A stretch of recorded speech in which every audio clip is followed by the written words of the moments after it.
इस बात की गारंटी थी, अगर आप काशी आते हैं तो आपको मुक्ति मिल जाएगी। जिसे आप भैरवी यातना कहते हैं, उसे उन्होंने ही शुरू किया था। आखिरी 40 सेकंड में कई जन्मों के एकत्रित कर्म तेज गति से नजर आते हैं।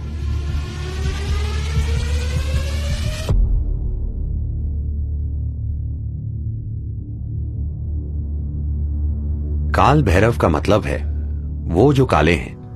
यह उनका एक आयाम है। इसे कई तरीकों से देखा गया है। यह शिव का एक भयंकर रूप है। जब वो विनाश करने लगे, किसी चीज का विनाश नहीं, समय का विनाश। देखिए, सभी भौतिक चीजों की एक समय सीमा होती है ना? अगर मैं आपके समय का नाश कर दूं तो सब खत्म। तो काल भैरव का मतलब यही है, क्योंकि ज्यादातर लोग जीवन अच्छे से जीने का फैसला नहीं करते। उनकी एक इच्छा होती है, कम से कम उनकी मृत्यु शानदार तरीके से हो।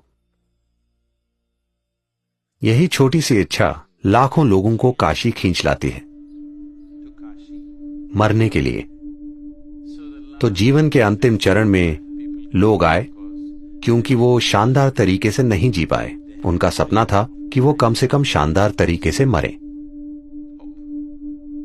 शानदार तरीके से मरने का मतलब है कि मृत्यु से ना सिर्फ शरीर का त्याग हो, बल्कि मृत्यु से परम मुक्ति तक पहुंच पाएं। इस बात की गारंटी थी कि अगर आप काशी आते हैं तो आपको मुक्ति मिल जाएगी, भले ही पूरी जिंदगी आप बेहद बुरे इंसान क्यों न रहे हों। तो तमाम बेकार लोगों ने वहां आना शुरू कर दिया क्योंकि उन्होंने बुरे तरीके से जीवन जिया था और वो शानदार तरीके से मरना चाहते थे। इससे बेकार लोगों की संख्या बढ़ने लगी। फिर शिव बोले, ये जगह खराब होती जा रही है। इतने बेकार लोगों के कारण वो जगह खुद भी खराब बन गई। इसलिए वो बोले, इसे कंट्रोल करना जरूरी है। जिसे आज भैरवी यातना कहते हैं, उसे उन्होंने ही शुरू किया था। आपको पता है यातना का क्या मतलब है? यातना का अर्थ है भयंकर पीड़ा। ऐसा आपके साथ नर्क में होता है, पर वो इसे आपके साथ यहीं कर देंगे। जीवन के आखिरी 40 सेकंड में अगर व्यक्ति चेतन है या वो किसी प्रतिष्ठित जगह में है, तो हर इंसान के साथ स्पष्ट रूप से ऐसा होगा। चाहे मृत्यु का कारण कुछ भी हो, चाहे मृत्यु अधिक उम्र के कारण हो या बीमारी, आखिरी 40 सेकंड में कई जन्मों के एकत्रित कर्म तेज गति से नजर आते हैं। उस पल, इन 40 सेकंड में ही, अगर आपने अज्ञानता का जीवन जिया है, अगर आपने अचेतना का जीवन, अचेतना के कई जीवन जिए हैं, इन 40 सेकंड में अगर आप थोड़ी जागरूकता बनाए रखें, तो वो कहते हैं कि आप कई जन्मों के एकत्रित कर्म से मुक्त हो जाएंगे।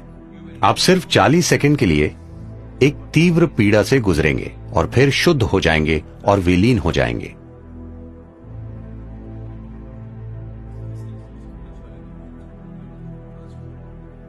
मूल्य रूप से आध्यात्मिकता का मतलब आपके जीवन को तेज गति से भगाना है।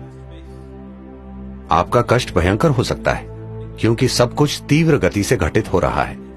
जिसे आप 10 सालों तक खींचते, वो मान लीजिए 1 महीने में हो रहा है। तो आप जिस कष्ट से गुजरते हैं उसकी तीव्रता बहुत अधिक होती है। आनंद और खुशी के पल हो सकते हैं, मगर कष्ट भयंकर होता है क्योंकि चीजें आपके अंदर तेज गति से घटित होती हैं। तो कम से कम अपने जीवन के अंत में आप प्रक्रिया को तेज करना चाहते हैं। तो भैरवी यातना, ये सब एक शक्तिशाली प्रतिष्ठित स्थान के कारण होता है। प्रतिष्ठित स्थान का अर्थ ये है, एक चीज तो यही है कि ये जीवन केंद्रित हो जाए। इसका मतलब है कि जीवन इतना एकाग्र हो जाए कि वो जबरदस्त गति से कर्म के ईंधन को जला दे। कुछ समय बाद जब आपको इसकी आदत हो जाएगी, तो और यात्रा नहीं होगी, वो बस जलता रहेगा। दरअसल आप तेज गति से चक्कर काट रहे हैं, तो यही एक प्रतिष्ठित स्थान का मकसद है। काशी महत्वपूर्ण है क्योंकि जिस तरह से उसे बनाया गया, उसकी कला, उसकी सुंदरता। उन दिनों कहते हैं कि धरती पर कोई दूसरा शहर इतना सुंदर नहीं था। ये सब चीजें मिलकर वो एक बड़ा आकर्षण बन गया। उन्होंने लोगों का ध्यान खींचने के लिए वो वातावरण तैयार किया। तो काशी सिर्फ सुख और सुंदरता नहीं है, वो ऐसी जगह है जहां लोग दुख के सबसे तीव्र रूप को झेलते हैं, क्योंकि वो जीवन को बहुत तेज गति से भगा देते हैं। कई जन्मों की चीजें एक ही पल में जल जाती हैं।